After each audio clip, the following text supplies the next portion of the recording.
स्वागत है आप सबका बुक्स वैगन में। आज हमारे साथ हैं मिस्टर गौरव खन्ना। गौरव खन्ना एक पॉपुलर एजुकेटर, मोटिवेशनल स्पीकर और कंटेंट क्रिएटर हैं जो यूथ और वर्किंग प्रोफेशनल्स के लिए इंग्लिश स्पीकिंग को इजी और प्रैक्टिकल बनाते हैं।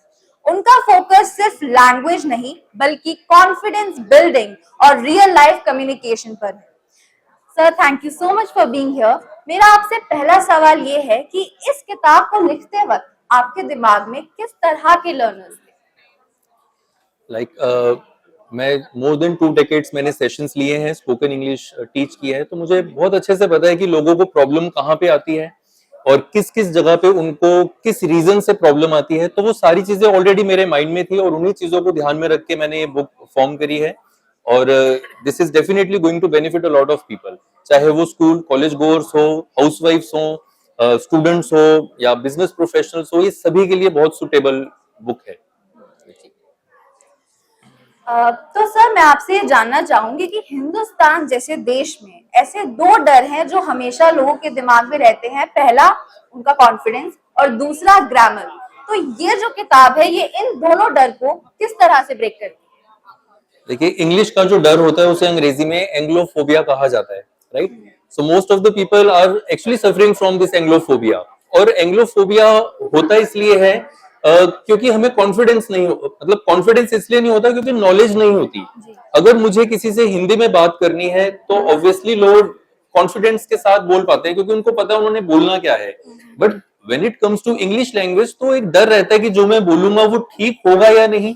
और अगर उनको श्योर भी है कि हाँ जो मैंने बोला वो ठीक होगा, तो उसके बाद ये डर रहता है कि उसके बाद वो बंदा जो अब और सेंटेंसेस बोलेगा मैं उसको कैसे निपटूंगा। तो लैक ऑफ नॉलेज की वजह से कॉन्फिडेंस की कमी होती है। और अगर हमें नॉलेज अच्छी है, हमें गाइडेंस अच्छी है, नॉलेज अच्छी है, तो कॉन्फिडेंस अपने आप आता है। जी।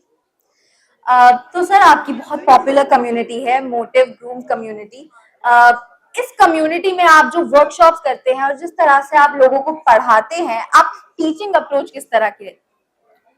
देखिए, teaching approach I think should not be bookish.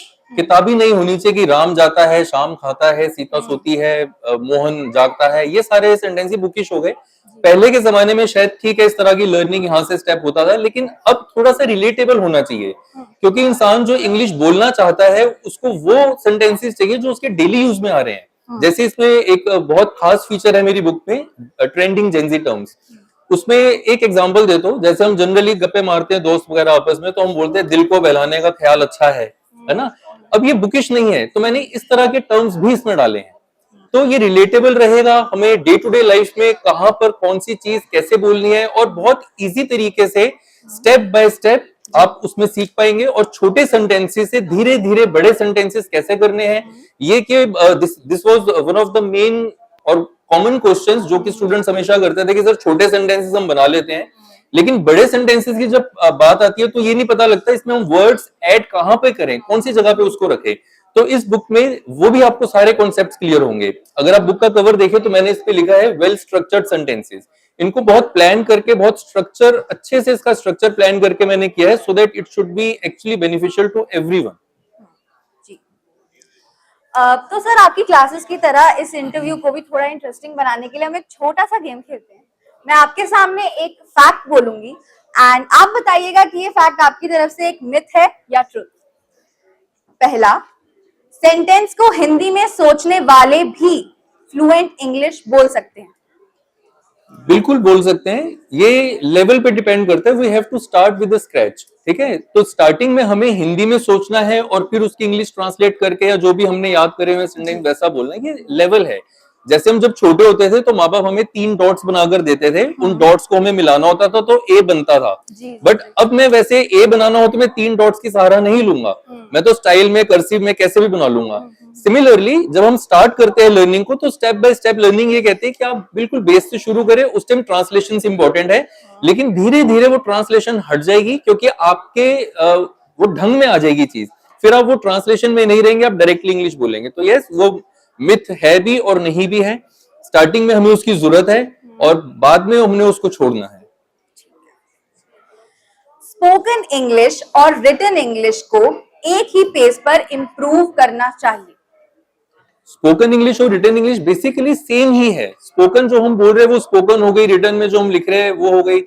थोड़ा सा फर्क ये होता है क्योंकि जब हम लिखते हैं तो we are more conscious about grammar and all, है ना, थोड़ा हमें स्ट्रक्चर उसका प्रॉपर देखना होता है कि कौन सी प्रेपोजिशन लग रही है।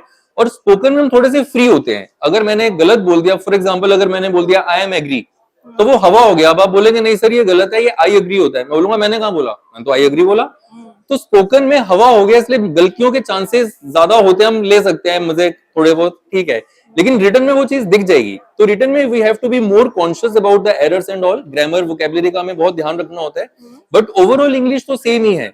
हमें प्रॉपर सिचुएशन के लिए प्रॉपर वर्ड्स आने चाहिए। फॉर एग्जाम्पल चोरी करने की बहुत सारी इंग्लिश होती है, राइट। स्टील हमने सुना है जनरली। इवेड भी होता है जो कि टैक्स चोरी करने के लिए इवेड वर्ड लगता है। पिल्फर होता है जो आप अपने वर्क प्लेस से कुछ चोरी करते हैं। ऐसे ज्यादातर लोग होते हैं ना अपने ऑफिस से पेन्स ले आते हैं, स्टेशनरी धीरे धीरे करके वो पार करते रहते हैं। So that is called pilfer. मतलब आप वर्क प्लेस से कुछ चोरी करेंगे वो पिल्फर होता है। कोई सस्ती सी चीज चोरी कर लेंगे तो उसके लिए पिंच लगता है। और जो हमारे बहुत ईमानदार मिनिस्टर्स होते हैं, नेता होते हैं, जब वो फंड्स में से चोरी करते हैं वो अप्रोप्रिएट कहलाता है। मतलब अप्रोप्रिएट इज अ वर्ब। सो अलग अलग सिचुएशन के लिए अलग अलग वर्ड्स होना। चोरी करना ही है, लेकिन इंग्लिश कितनी सारी मैंने बताई, और हर सिचुएशन के लिए एक पर्टिकुलर वर्ड है। तो ऐसे हमारी इंग्लिश और बेहतर होती है when we talk about a particular situation, so we need a particular word for that. और ये सब मेरी बुक में है। जी। इंग्लिश सीखने में एकेडमिक बैकग्राउंड का बहुत बड़ा हाथ है। मैं नहीं मानता।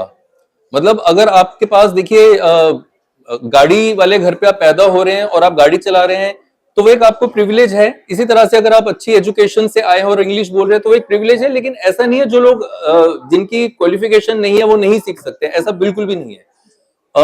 लैंग्वेज एक अलग चीज है।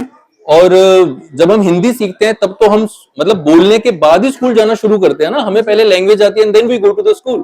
सो similarly it can be with English also. आप इंग्लिश बोल सकते हैं चाहे आप पढ़े लिखे नहीं है या बहुत कम पढ़े लिखे हैं, फिर भी आप इंग्लिश अच्छे से बोल सकते हैं, प्रोवाइडेड आपका टीचर अच्छा हो और आपने गौरव मोटिव रूम की बुक खरीदी हो।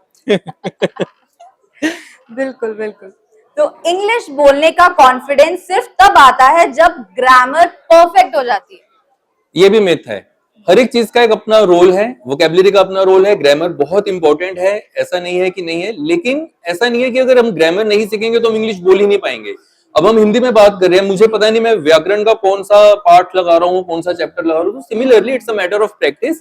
अगर आप ग्रेजुअली धीरे धीरे उसको अपनी प्रैक्टिस में लेके आएंगे तो practice makes a man perfect. अब वो परफेक्शन के पीछे उसको एकेडमिक उसका कितना स्ट्रांग हो ना हो, that hardly matters. Okay. And ये किताब किसी भी एज के इंसान को इंग्लिश सिखा सकती है। सिर्फ एक शर्त है, इंग्लिश बोलना वही सीख सकता है जो बोल सकता है। गूंगा इंग्लिश नहीं बोल पाएगा लेकिन वो लिख सकता है। उसके अलावा चाहे वो अनपढ़ हो, चाहे वो छोटी एज का हो, चाहे वो बड़ी एज का हो, चाहे वो कैसा भी किसी भी कैटेगरी का पर्सन हो, डेफिनेटली इंग्लिश बहुत अच्छे से सीख सकता है।